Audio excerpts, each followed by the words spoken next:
पाकिस्तान अधिकृत कश्मीर, जो आज की डेट में पीओके के नाम से जाना जाता है, उसमें चुनाव के बहिष्कार की खबरों ने कई सवाल खड़े किए हैं। क्या स्थानीय लोगों ने पाकिस्तान प्रशासन के खिलाफ नाराबाजी बढ़ा रही है? इस वीडियो में हम डिटेल से समझेंगे क्या कैसे है।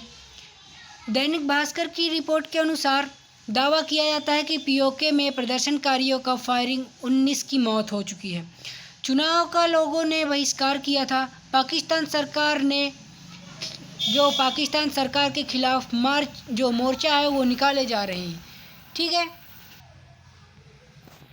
आखिर खबर क्या है, ये सब जानने से पहले अगर आप सभी लोग हमारे चैनल पर पहली बार हैं तो हमारे चैनल को सब्सक्राइब करिए, वीडियो को एंड तक वॉच करिएगा, एक लाइक करिएगा, प्यारा सा कमेंट जरूर करिएगा। चलिए शुरू करते हैं। पीओके में इन चुनावों का भारी विरोध हो रहा है। प्रदर्शनकारियों पर सुरक्षा बलों ने सीधी फायरिंग कर दी है। आखिर इस हिंसक गोलाबारी में 8 लोगों की मौत हुई है। लोगों ने विधानसभा चुनाव का पूर्ण बहिष्कार कर दिया है। साथ ही साथ शांतिपूर्ण मोर्चा निकाल रहे नागरिकों पर आधाधुंध गोलियां चलाई गई हैं। घायलों की संख्या बहुत ज़्यादा है, सभी अस्पताल फुल हैं। इसी के साथ हम आगे देखें कि इसका जो मुख्य मुद्दा है, प्रशासनिक प्रतिक्रिया क्या है। तो अवामी एक्शन कमेटी ने फर्जी चुनावों का बहिष्कार किया है। महंगाई, बेरोजगारी और बिजली बिल संकट से जनता बेहद त्रस्त है। मुजफ्फराबाद समझौते को पूरी तरह लागू नहीं किया गया है। प्रशासन का इसमें दमन किया गया है कि प्रशासन ने विरोध को कुचलने के लिए कर्फ्यू लगा दिया। साथ ही साथ पुलिस और सेना मिलकर जनता की आवाज़ दबा रहे हैं। इंटरनेट बंद कर दिया गया है और नेता को गिरफ्तार किया गया। साथ ही साथ हम देखें कि इसमें राज्य व्यवस्था और सेना की क्या भूमिका है।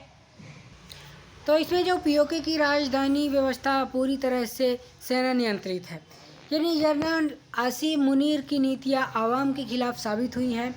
साथ ही साथ जो दिखावटी विधानसभा चुनाव केवल सत्ता पर कब्जा बनाए रखने के मुख्य राजनीतिक दल जो पीपीपी और पीएमएलएन का ही दबदबा वहाँ पे बना हुआ है।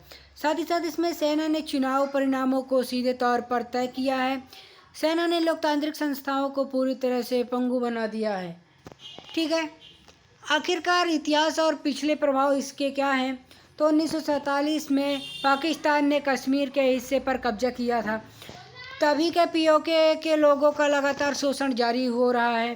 पाकिस्तान ने वहां सभी की वास्तव जो लोकतंत्र नहीं जो पनपने दिया। साथ ही साथ जनता के संसाधनों को लूट कर पंजाब प्रांत को दे दिया। आखिर शिक्षा और व्यवस्था स्वास्थ्य दशकों के जो शिक्षा और जो स्वास्थ्य है वहाँ की व्यवस्था दशकों ने पूरी तरह से बर्बाद रही। पहले के फर्जी चुनावों से केवल भ्रष्टाचार की अधिक बढ़ी है। साथ ही साथ इसमें देखें कि जो संवैधानिक अधिकारों का हनन भी हुआ है। तो नागरिकों के शांतिपूर्ण विरोध करने के अधिकारों को कुचला गया। अभिव्यक्ति की स्वतंत्रता को सेना ने पूरी तरह से छीन लिया। साथ ही साथ इसमें जो मतदान का स्वतंत्रता अधिकार केवल एक दिखावा बनकर रह गया। वहाँ मानव अधिकारों का सबसे गंभीर और क्रूर उल्लंघन हुआ है।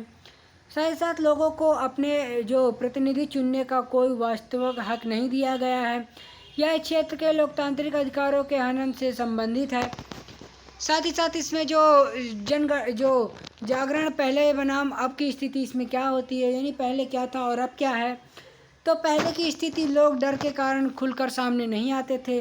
सेना का भारी खौफ जनता के दिमाग पर हावी था। बाहरी दुनिया को यहाँ के शोषण की खबर नहीं मिलती थी। तथा अब की स्थिति क्या है, तो अब वहाँ की जनता का डर पूरी तरह ख़त्म हो चुका है।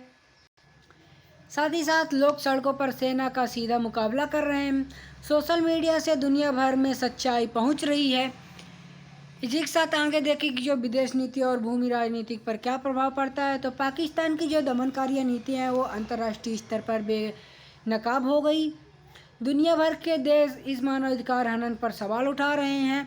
साथ साथ कश्मीर मुद्दे पर पाकिस्तान का झूठा प्रोपोगेंडा अब ख़त्म हुआ। साथ ही साथ यहाँ पे देखें कि दक्षिण एशिया में इस घटना से अस्थिरता और ज़्यादा बढ़ेगी।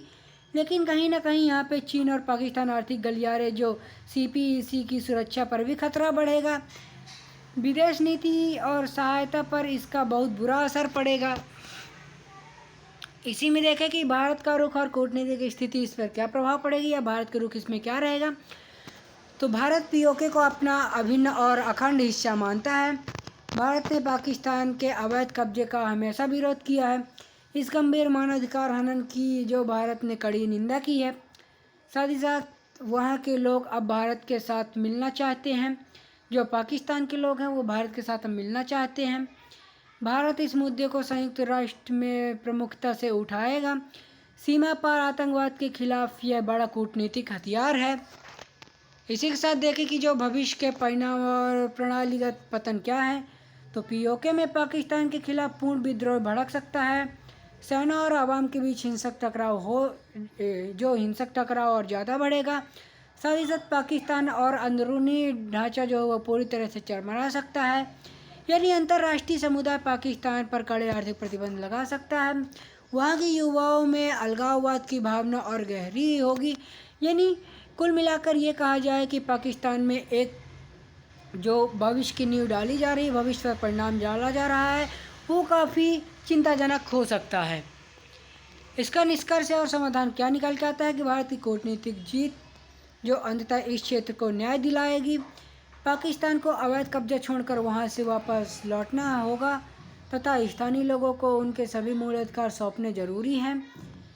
बिना जन भागीदारी के वहाँ कभी भी शांति स्थापित नहीं होगी। साथ साथ अंतर्राष्ट्रीय मानवाधिकार संस्था को तुरंत इस पर हस्तक्षेप करना चाहिए। तो आई होप वीडियो आप सभी लोगों को अच्छी लगी होगी। अगर हमारी वीडियो अच्छी लगी है तो हमारे चैनल को सब्सक्राइब करना, वीडियो को लाइक करना। डिस्क्रिप्शन में हमारे टेलीग्राम चैनल की लिंक दी हुई है, वहाँ से टेलीग्राम चैनल को ज्वाइन करिए। इसकी पीपीटी आपको वहीं पे प्राप्त हो जाएगी। एक प्यारा सा कमेंट करना ना भूलिए हमारी मेहनत के लिए। तो मिलते हैं आप सभी लोगों से नेक्स्ट वीडियो में, तब तक के लिए जय हिंद, वंदे मातरम।